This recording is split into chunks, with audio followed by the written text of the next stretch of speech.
Hi there! Today we're going to teach you how to make the perfect binding stitch. There are two ways you can do this stitch. As you can see here, the outcome is very different. In our first tutorial about this topic, we explained one of them, but with experience and trial and error, we figured out that there's a better technique to make the herringbone effect appear at the front and much more clean. And here is the comparison. On the left, the binding stitch worked from the front with a perfectly clear herringbone pattern. On the right, works from the back, where the pattern is mainly seen on the back of the canvas.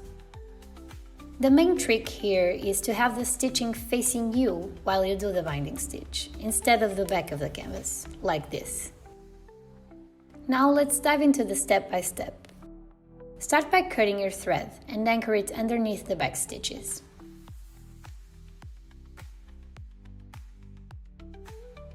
Fold the excess canvas to the back, right on the edge of your stitching area. Poke the needle from the back, bringing the thread to the front, and then insert it from the front to the back through the left canvas hole. This is much easier to understand by attentively watching the video.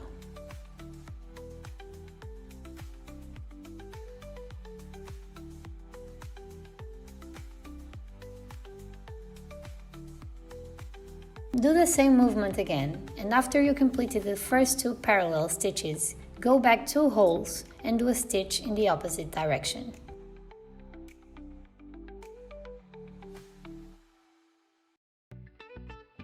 Then you just have to repeat this process until you start to see the herringbone pattern forming.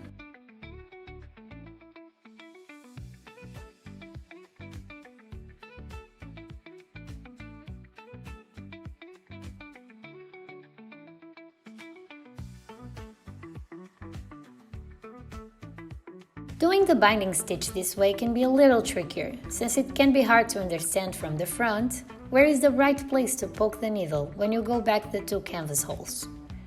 An easy way to check if you're going through the right hole is to count it on the back. This way it is clear if the needle is poking through the right hole or not.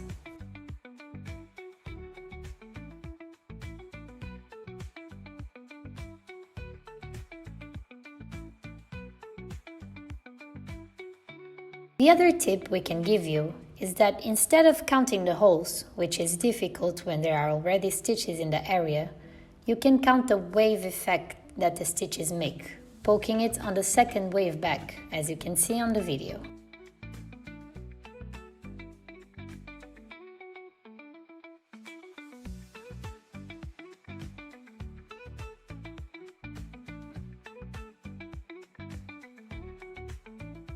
Another great advantage of working the binding stitch from the front is that, unlike the other method, if you happen to poke through a thread of an existing stitch, there is no impact in the final result, since these mistakes will happen in the back of the canvas. When you get to the corner of your design, you should continue stitching 2 or 3 canvas holes extra in the same direction you were stitching.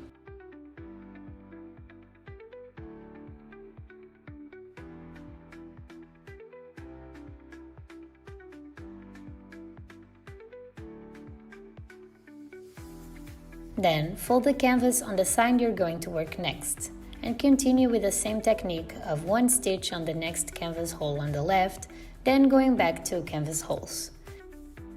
This part can be a little more difficult since the holes you should go through are not as clear, but keep practicing and you'll get the hang of it.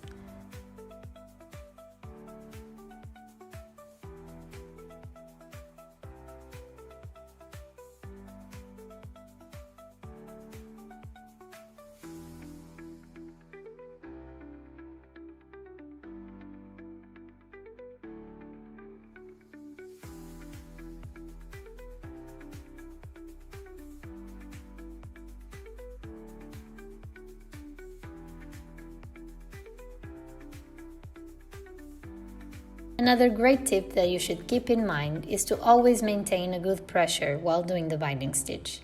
As you can see in our example, if you don't do this, your stitches can get loose and jeopardize the final look of the binding.